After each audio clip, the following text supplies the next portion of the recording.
Assalamualaikum warahmatullahi wabarakatuh. Semangat Waalaikumsalam. pagi, salam sehat, salam sejahtera untuk kita semua. Shalom, Om Swastiastu, Namo Buddhaya, salam kebajikan. Rekan-rekan, Sobat Merdeka dan insan dikti yang berbahagia. Pada saat ini kita akan mengikuti program Dikti Menyapa episode kesekian kalinya. Sudah cukup banyak yang kita lakukan. Dan kalau selama ini kita berbicara tentang Merdeka Belajar Kampus Merdeka, kita akan mengenalkan program-program yang tidak kalah menariknya dari Merdeka Belajar Kampus Merdeka, yaitu Matching Fund Kedereka. Nah, bersama saya hadir Bu Dr. Roza Yusfi Andayani, inovator dari IPB, peraih pendanaan Matching Fund Kedereka. Beliau adalah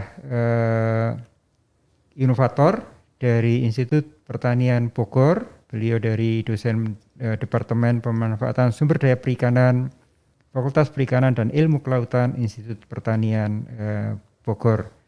Ini karena kita semua sudah swab test dan insya Allah mengikuti protokol, jadi saya lepas masker saya. Baik, selamat sore Bu Roza. Selamat sore Prof. Nizam. Apa kabar? Alhamdulillah baik Prof. Gimana kabar Prof. Nizam? Alhamdulillah sehat. Baik Bu Roza, ini saat ini Sobat Dikti sekalian, kita banyak mendengar atau membaca juga melihat di televisi tentang stunting. Kondisi stunting di Indonesia ini termasuk mengkhawatirkan karena masih tingginya prevalensi stunting. Dan saya rasa tugas dari perguruan tinggi untuk turut bersama-sama dengan masyarakat, dengan pemerintah untuk bersama-sama mengatasi stunting ini. Nah, target Pak Presiden sangat tinggi untuk menuju pada zero stunting. Nah, Bu Roza dan kawan-kawan dari IPB ini mendapatkan pendanaan dari Kedereka dalam bentuk program untuk mitigasi stunting ya. Bu Roza, bisa diceritakan sedikit tentang ini? Silakan Bu Roza. Baik, terima kasih Prof. Nizam. Mohon izin menyampaikan bahwa kami dari IPB membuat satu proposal atau kegiatan untuk stunting di NTT. Dan memang leadnya dari untuk menginisiasi kegiatan stunting ini adalah saya. Tetapi kami ada tim yang terdiri dari berbagai dosen dari fakultas di IPB begitu. Nah, bagaimana terjadinya kami proposal atau kegiatan ini adalah bahwa kami melihat bahwa angka stunting terutama ini kami pilih di NTT adalah tinggi, di mana bahwa peran dari kita di akademisi terutama itu adalah melihat bahwa jika angka stunting itu tinggi maka sumber daya manusianya begitu juga pasti memiliki mohon izin menyampaikan agak daya tangkapnya rendah begitu sehingga untuk bagaimana bisa menyelesaikan menjalani perkuliahan sampai menyelesaikan perkuliahan itu akan menjadi kendala. Oleh karena itu kami tim dari IPB, tim stunting IPB kemudian membuat satu program agar bisa setidaknya mengurangi angka stunting di NTT. Demikian Prof. Baik, jadi programnya diimplementasikan di NTT ya? Iya, diimplementasikan di NTT. Kalau ini dari teman-teman pakar gizi, pakar kesehatan itu kan mengatakan golden period atau diamond period bahkan ya, itu adalah 1000 hari 1000 hari pertama kehidupan. Ya. Ya. Ini gimana Bu Roza, program dari teman-teman IPB terkait dengan 1000 hari pertama kehidupan tersebut? Baik. Izin menyampaikan bahwa dalam kegiatan untuk mengatasi 1000 hari pertama golden period dari golden period kehidupan tersebut adalah bahwa kami gitu memiliki satu ada beberapa yang kami lakukan untuk ibu-ibu hamil, kemudian calon atau calon dari ibu gitu yang mohon izin menyampaikan bahwa setidaknya kami tim ini melihat bahwa ibu-ibu yang calon hendak melakukan pernikahan dan kurang gizi itu merupakan satu juga bekal bahwa ini akan nantinya melahirkan bahwa putra-putrinya itu kekurangan gizi.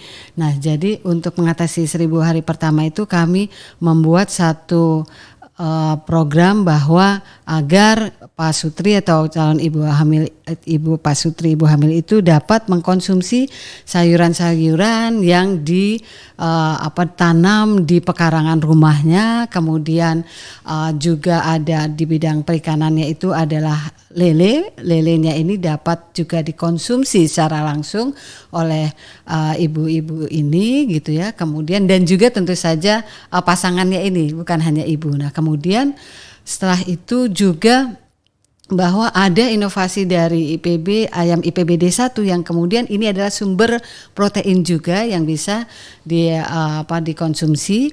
Dan yang terakhir dari hasil budidaya lele itu kemudian dijadikan tepung lele yang kemudian dicampur dengan tepung kelor maupun tepung yang lain, itu dapat menjadi penganan yang enak, bisa menjadi cookies atau bahan baku untuk membuat satu makanan yang bisa dikonsumsi dan itu gizi protein. Itu program dari kami gitu, Prof.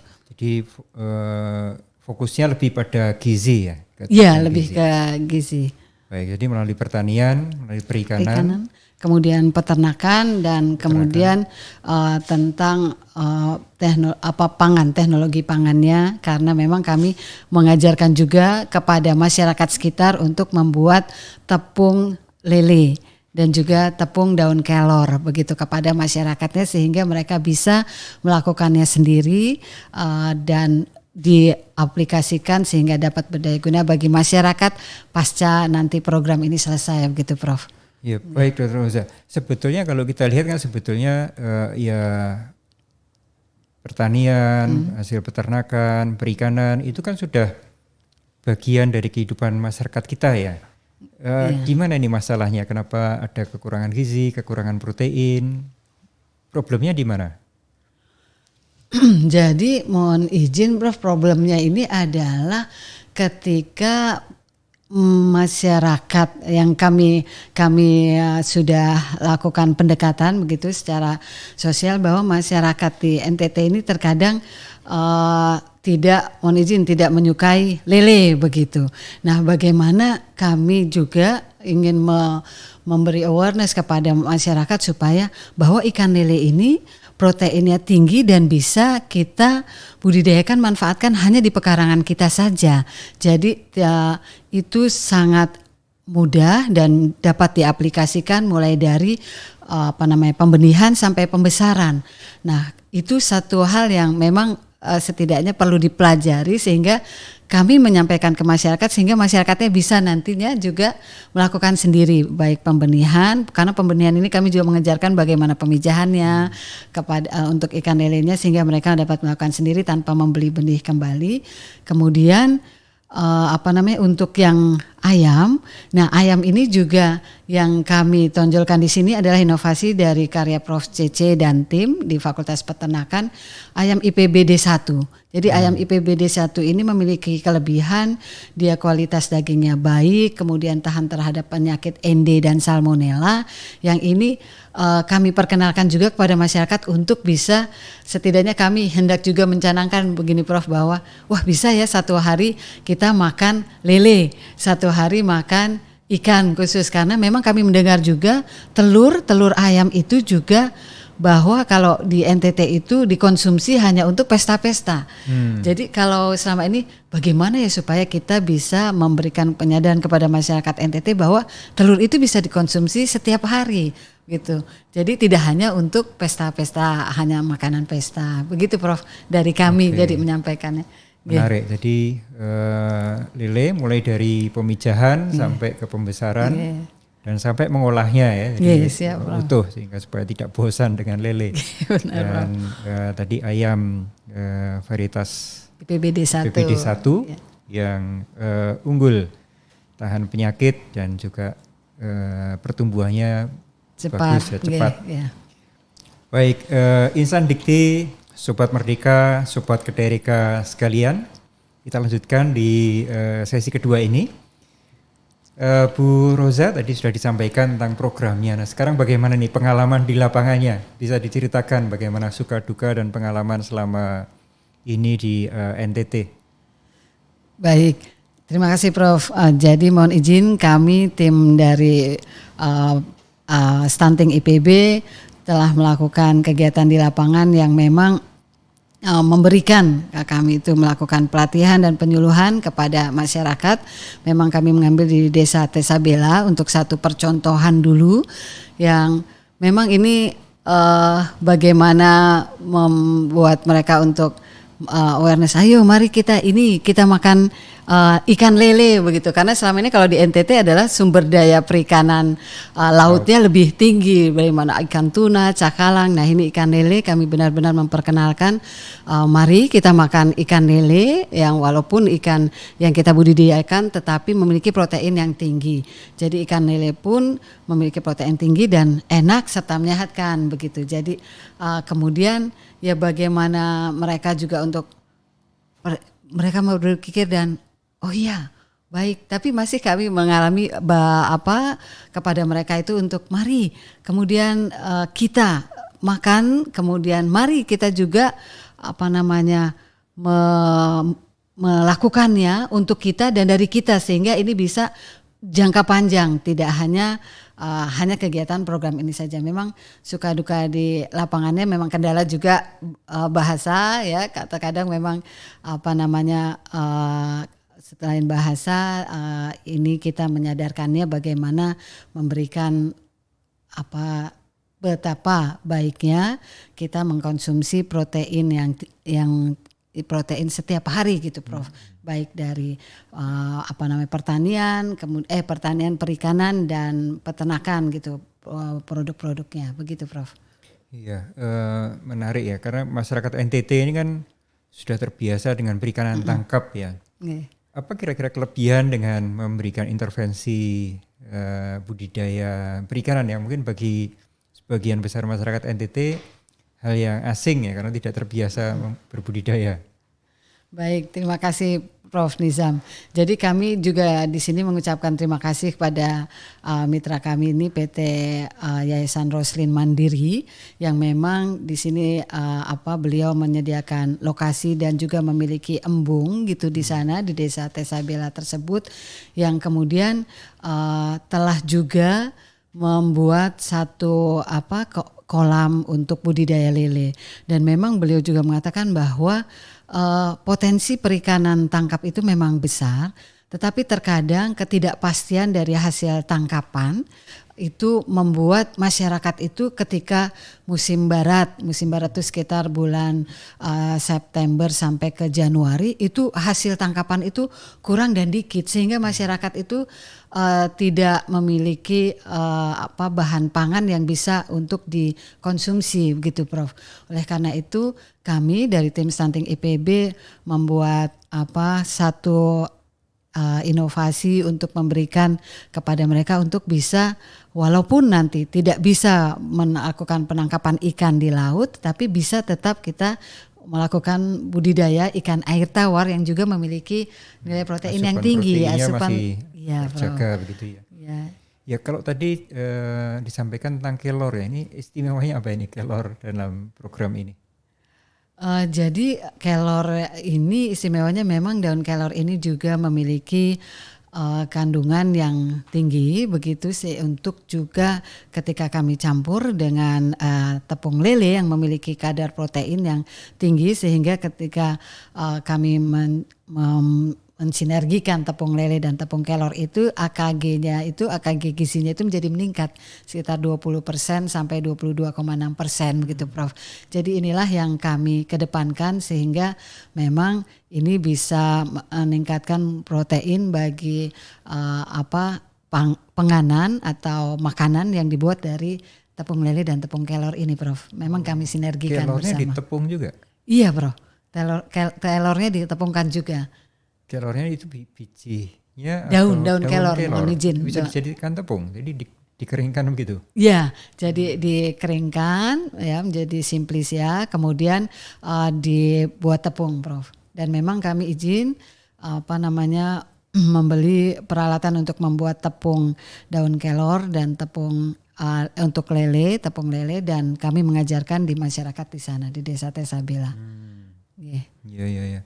Bagi masyarakat apakah itu tidak merepotkan ya? Artinya mereka harus memproses, menjadikan tepung, mengolah gitu. Baik, ya mohon izin Prof. Memang terkadang supaya untuk mohon izin nyampaikan tepung lele ini adalah itu dimanfaatkan semua dari bagian kepala sampai badan gitu. Jadi itu tidak ada yang terbuang sehingga memang kalsiumnya juga tinggi begitu Prof. Jadi memang terkadang kan orang suka makan ikan itu worry dengan durinya begitu, yang nanti terkadang akan nyangkut begitu ketika dikonsumsi. Nah ini kami untuk menyadarkan ke mereka bahwa ini kita bisa, semuanya bisa kita makan, kita jadikan tepung. Memang by produknya izin menyampaikan Prof itu bisa ada minyaknya, dan minyaknya ini bisa dijadikan minyak ikan. Ya, berproduk dari penepungan itu. Dan ini juga satu challenging bahwa selain nanti diajarkan tentang tepung lele yang memang prosesnya ya ketika nanti pelatihannya akan dilakukan tanggal 19 nanti Prof Nizam, dan nanti akan rencana Pak Gubernur juga akan hadir begitu. Itu akan diajarkan di situ, dilakukan pelatihan kepada masyarakat, dan itu akan membuat mereka senang karena bisa semua bagian dari lele itu dimakan. Jadi satu challenging juga, nggak hanya makan langsung Prof ya, melihat ada kepala gitu kemudian menyangkut duri begitu. Jadi kami mengajarkannya ke mereka Prof. Gitu izin. Baik sekali. Jadi ini mengurangi limbah, seluruhnya termanfaatkan begitu ya, Prof. tambah kalsium, tambah bisa menjadi minyak ikan juga produknya dari hasil penepungan itu Prof. Iya. Kalau selama ini kan saya belum pernah dengar sih ada orang jual tepung lele. Ya Prof, memang ini adalah inovasi dari Prof Clara. Jadi ini beliau sudah lakukan penelitian ini sejak tahun 2000 begitu ya Prof ya, tentang tepung dari Claria moringa gitu ya Prof ya, dari Clarias ini. Nah ini memang beliau meneliti ini untuk melihat memang ternyata lele ini kalau dimakan begitu saja kadang ya itu Prof ya tadi tersangkut duri, terus ada kepala, ini banyak yang tidak termanfaatkan. Kemudian beliau melakukan inovasi untuk bagaimana bisa semua dari lele itu termanfaatkan sehingga ada tepung lele. Memang ini salah satu inovasi beliau Prof, karena memang saat ini beliau sudah membuat biskuit lele gitu Prof, dan itu sudah ya memang dipasarkan secara terbatas begitu Prof untuk biskuit lele ini yang memang renyah Prof. Nanti kapan-kapan Prof Nizam harus ada sampel ini. Oh begitu ya Prof. Baik Prof. Nanti kami bawakan begitu. Memang enak dan renyah sekali, dan sekarang dibuat inovasi itu jadi one bite. Jadi langsung dimakan begitu ininya biskuit lelenya gitu Prof. Ya, ini kalau nanti harus jadi tren dunia ya. Jadi ekspor amin, juga. Amin. Mohon doanya nih Prof biar program matching fund ini bisa berkelanjutan dan dimanfaatkan oleh masyarakat. Ya, menarik. Bu Rosa, selama ini berapa banyak mahasiswa yang dilibatkan dalam program ini? Baik, jadi izin Prof bahwa di kegiatan program stunting ini bekerja sama bersinergis dengan Universitas Cendana, Undana. Ya, nah Nusa Cendana. Jadi ini kami berkolaborasi juga dengan sudah membuat surat perjanjian kerjasama dengan WR4 Undana, dan tim mahasiswa yang terlibat itu dari Fakultas Pertanian, Perikanan, dan Kesehatan Masyarakat. Nah ini ikut serta, jadi memang total, dan di kami pasti juga ya Prof ya, dari 4 fakultas di kami, yaitu Fakultas Pertanian, Perikanan, Peternakan, dan FEMA, Ekologi Manusia, itu ada lebih 43 orang Prof ikut serta dalam kegiatan stunting ini Prof. Oh ya, bagus. Berapa banyak mahasiswa yang terlibat? Yang terlibat ini kami telah hitung, ini ada 65 Prof. Banyak yang juga terlibat. ya. Jadi Jadi mahasiswa. lebih. Dapat SKS nggak mereka? Untuk yang MBKM memang ini sedang disinergiskan Prof. Jadi untuk di IPB sendiri itu ada dibuat MBKM setara dengan 2 dan atau 3 SKS untuk mahasiswa yang ikut serta gitu Prof. Iya. Baik, Dr. Roza, menarik sekali program yang sedang berjalan. Nanti salam untuk Pak Gub. Baik Pak. Dia luar biasa sekali di dalam semangat beliau membangun NTT. Baik, Insan Dikti, Sobat Merdeka, Sobat Kederika. Program Dikti Menyapa kali ini tentang program Kederika dan salah satu program yang sedang berjalan saat ini yaitu program untuk mengatasi stunting dari teman-teman Institut Pertanian Bogor yang menjalankan programnya tidak di Bogor tapi di NTT. Ini luar biasa, dari lintas provinsi, lintas pulau. Nah Bu Roza, sebagai penutup kira-kira apa saran bagi teman-teman perguruan tinggi dari pengalaman Bu Roza dan apa harapan-harapan ke depan? Baik, kami mohon izin hendak menyampaikan bahwa mari kita menciptakan inovasi-inovasi yang dapat kita manfaatkan dan berdaya guna bagi masyarakat Indonesia begitu Prof.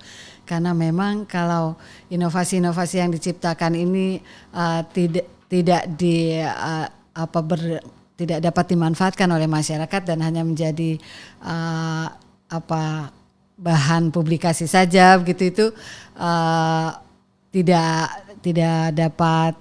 Mohon izin menyampaikan bahwa itu seyogyanya bisa dimanfaatkan sehingga ada masyarakat yang dapat merasakan dampak tersebut dan mereka dapat menerapkannya secara berkelanjutan sehingga itu juga dapat diturunkan kepada generasi berikutnya begitu Prof. Nah itu saran dari kami sih Prof, dan mari menciptakan inovasi-inovasi yang terus dan banyak sekali yang sebenarnya dapat dibuat begitu Prof. Dan mari kita berkolaborasi, tentu saja izin menyampaikan dengan mitra industri karena memang inovasi yang dibuat jika tidak dapat match dengan industri itu memang akhirnya ya tidak dapat dimanfaatkan di masyarakat begitu Prof. Itu dari saya Prof, mohon izin. Baik, terima kasih Bu Roza. Jadi Insan Dikti, Sobat Merdeka, Sobat Kederika sekalian. Jadi inovasi jangan hanya berhenti sebagai publikasi, tapi bermanfaat untuk industri, bermanfaat untuk masyarakat. Jadi jangan hanya menjadi kertas, tapi juga bermanfaat untuk masyarakat luas. Ini sangat penting dan karenanya Kederika hadir untuk menggandeng industri dengan perguruan tinggi. Terima kasih Bu Roza. Sama-sama sukses Prof. selalu. Rizal. Dan Insan Dikti jangan lupa untuk selalu follow acara-acara kita, untuk selalu follow kampusmerdeka.ri dan juga program-program Kementerian Pendidikan, Kebudayaan, Riset dan Teknologi khususnya di Direktorat Jenderal Pendidikan Tinggi, Riset dan Teknologi. Terima kasih. Wassalamualaikum warahmatullahi wabarakatuh. Waalaikumsalam warahmatullahi wabarakatuh.